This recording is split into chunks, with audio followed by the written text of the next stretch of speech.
ஓம் தத்புருஷாய வித்மஹே மகாதேவாய தீமஹி தன்னோ ருத்ர பிரசோதயாத். நாம் இந்த பதிவில் வாக்கிய பஞ்சாங்கத்தின்படி பயிற்சியாகும் சனி பகவானால் உங்கள் வாழ்வில் உண்டாகும் நற்பலன்கள் என்ன என்பதனை பற்றியும், கெடுபலன்கள் ஏற்படுமாயின் ராசிக்காரர்கள் செய்ய வேண்டிய பரிகாரம் என்ன, வழிபட வேண்டிய தெய்வம் யார் என்பதனை பற்றியும் விரிவாக காண்போம். 9 கிரகங்களுமே குறிப்பிட்ட கால இடைவெளியில் நகரக்கூடியவைதான். ஆனாலும் சில கிரகங்களின் பயிற்சி மட்டுமே பெரும் தாக்கத்தை ஏற்படுத்தக்கூடியது என்பதால் அவை மட்டுமே பிரதானமாக பார்க்கப்படுதுங்க.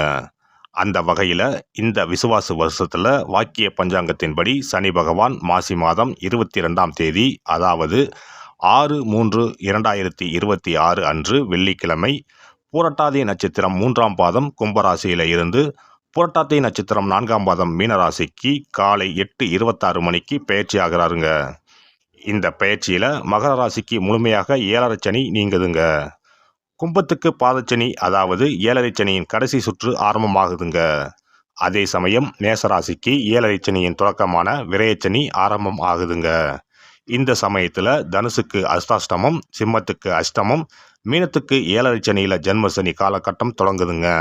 இந்த சமயத்தில் கடகத்துக்கு 9ஆம் இடத்துல பாக்கிய சனியாகவும், துலாம் ராசிக்கு 6ஆம் இடத்துல ருண ரோக சத்துருஸ்தானத்தில் வரக்கூடிய அமைப்பும் ஏற்படுதுங்க. அவருடைய 3, 7, 10ஆம் பார்வைகள் முறையே ரிஷபம், கன்னி, தனுசு ராசிகளில் பதியுதுங்க. இப்போது சனி பகவான் செல்லும் மீனராசி அவருடைய நட்பு வீடுங்க. அதோட அடுத்து வரக்கூடிய குரு பெயர்ச்சிக்கு பிறகு குரு பகவானின் 9ஆம் பார்வை மீனத்துல பதிய இருக்குங்க. இத்தகைய கிரக அமைப்புகள் மற்றும் சனி பகவான் மீனத்துல இருக்கக்கூடிய காலகட்டத்தில் ஏற்படக்கூடிய பிற கிரக பயிற்சிகள் இப்படி எல்லாவற்றையும் கணக்கில் கொண்டே இந்த பலன்கள் தரப்பட்டிருக்கு. எந்த சமயத்திலும் நிதானம் தவறாமல் இருப்பது, நேர்மை, நியாயத்தை கடைபிடிப்பது, பெற்றோர் பெரியோரை மதிப்பது, இயற்கையை பேணி காப்பது, அவரவர் குல முறைப்படியான தெய்வ வழிபாடுகளை செய்வது, இதெல்லாம் எல்லோருக்குமே பொதுவான பரிகாரங்கள் ஆகும். உழைப்பு, நேர்மை, உடற்பயிற்சி, நல்ல எண்ணம், பக்தி மார்க்கம், இப்படி இருக்கிறவங்க யாரா இருந்தாலும் அவங்களுக்கு சனி பகவான் எப்போதும் நல்லதையே செய்வாருங்க. நடைபெறும் இந்த சனி பயிற்சியில் உங்கள் வாழ்வில் வளமும் நலமும் செல்வ செழிப்பும் பெற்று வாழ்வில் உயரிய நிலையை அடைய எல்லாம் வல்ல எம்பெருமானை வேண்டி விரும்பி கேட்டுக்கொள்கிறேன். மகர ராசி அன்பர்களே, உங்க ஜென்ம ராசியான மகரத்திற்கும் 2ஆம் இடமான கும்பத்திற்கும் உரிய சனி பகவான் இப்போது உங்கள் ராசிக்கு 2ஆம் இடத்தில் இருந்து 3ஆம் இடமான சகோதர ஸ்தானத்திற்கு செல்கிறார். இதுவரை 7.5 சனியின் பாதிப்பில் இருந்த நீங்க இப்போது முழுமையாக விலகி சந்தோஷத்தை வரவேற்கக்கூடிய காலகட்டமாக அமையப் போகிறது.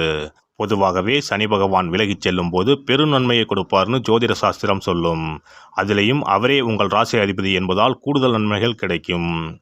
பணியிடத்துல இதுவரைக்கும் முடங்கி கிடந்த உங்க திறமை இப்ப பலருக்கும் தெரிய வரும். அதனால் உங்கள் தன்னம்பிக்கையும் தைரியமும் அதிகரிக்கும். பிறர் பாராட்டும் சமயத்தில் வரட்டு கௌரவத்தை வெளிப்படுத்த வேண்டாம். புதிய பதவி பொறுப்புகளால உங்கள் செல்வாக்கு உயரும். யாருடைய பழைய கசப்பையும் பெரிதுபடுத்தாம இருந்தா உயர்வுகள் தொடர்ச்சியாக இருக்கும். இல்லத்தில் விசேஷங்கள் படிப்படியாக வர ஆரம்பிக்கும். தம்பதியர் இடையே இருந்த மனக்கசப்பு மறையும். வாரிசுகள் உடல்நலம் சீராகும். சகோதர உறவுகளோடு வீண் வாக்குவாதம் வேண்டாம். வரவு சீராகும்.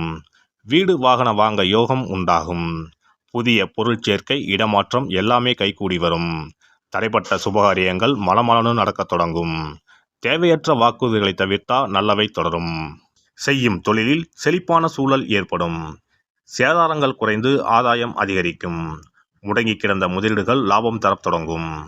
புதிய முயற்சிகளை உரிய வகையில் ஆலோசனை கேட்டு செய்யுங்கள்.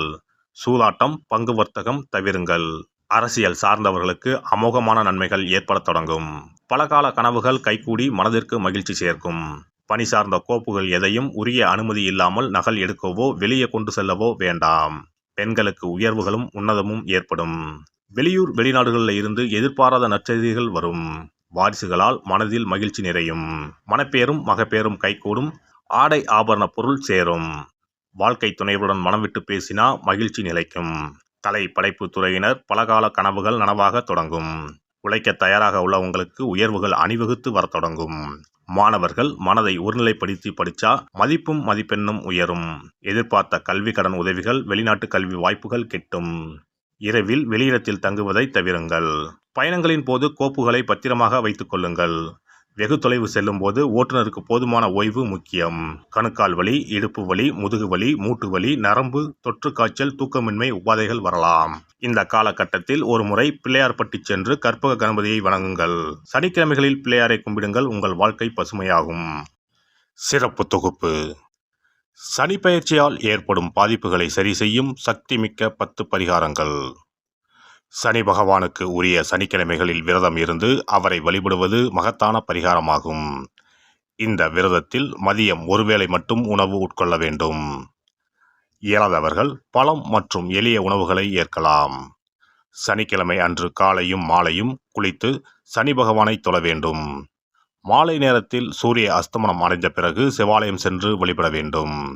விநாயகரை முறைப்படி வணங்கி ஆலயம் வலம் வந்து மூலவர் அம்பாளை தரிசித்த பிறகு நவகிரகங்களை வலம் வந்து வணங்க வேண்டும். சனீஸ்வரரை வணங்கி சனி காயத்ரி மந்திரத்தை 18 முறை கூறி மனதார வழிபட வேண்டும். பின்னர் நல்லெண்ணெய் ஊற்றி 5 அகல் விளக்குகள் ஏற்றி வைத்து வழிபட வேண்டும். சனீஸ்வரர் தனி சன்னதியில் இருந்தால் அந்த சன்னதியின் முன் நல்லெண்ணெய் தீபங்கள் 5 ஏற்றி வைத்து வழிபடுவது விசேஷம். அருகிலேயே கிழக்கு நோக்கி அமர்ந்து சனீஸ்வரனின் சுப அருள் கிடைக்க வேண்டும், சனிதோஷ பாதிப்புகள் அகல வேண்டும் என்று பிரார்த்தனை செய்து வரலாம். இயன்றவர்கள் அன்றைய தினம் மாற்றுத்திறனாளிகளுக்கு அன்னதானம் வழங்குவது விசேஷம். சங்கடகர சதுர்த்தி தினத்தில் விநாயகருக்கு 8 சிதறு தேங்காய்களை உடைத்து நெய் தீபம் ஏற்றி அர்ச்சனை செய்து வழிபட்டால் சனியின் பாதிப்புகள் குறையும். அதேபோல் வெள்ளிக்கிழமை தோறும் அதிகாலை நீராடி அருகம்புல் மாலை சாற்றி அரசமர பிள்ளையாரை சுற்றி வந்து முறையாக வழிபட்டால் சீரும் சிறப்பும் நாடி வரும். தோஷங்களை எல்லாம் போக்கும் சக்தி பிரதோஷ வழிபாட்டுக்கு நன்மை உண்டு. அதிலும் சனிக்கிழமைகளுடன் இணைந்து வரும் சனி மகா பிரதோஷ நாளில் நந்தியையும் ஈஸ்வரரையும் வணங்கி வருவது சிறப்பான பரிகாரமாகும். அப்போது சுவாமி நந்தி அபிஷேகத்துக்கு பால் வாங்கி கொடுக்கலாம். அது மட்டுமின்றி திருக்கோவில் விளக்கேற்ற எண்ணெய் வாங்கி கொடுப்பதும் சிவாலயங்களில் வில்வத்தலத்தால் அர்ச்சனை செய்து வழிபடுவதும் மிக உன்னதமான பரிகாரங்கள் ஆகும். பொதுவாகவே சனி பகவானின் தானியம் எள். அந்த எள் எண்ணெயில் அவருக்கு விளக்கு ஏற்றி வழிபடுவதால் நன்மைகள் பெருகும். சனிக்கிழமை விரதம் இருந்து எள் எண்ணெய் தேய்த்து ஸ்நானம் செய்து சனி பகவானுக்கு உகந்த எள் எண்ணெய் விளக்கிட்டு எள் சாதம் படைத்து சனிக்கவசம் ஓதி வழிபடுவது சிறந்த பரிகாரமாகும்.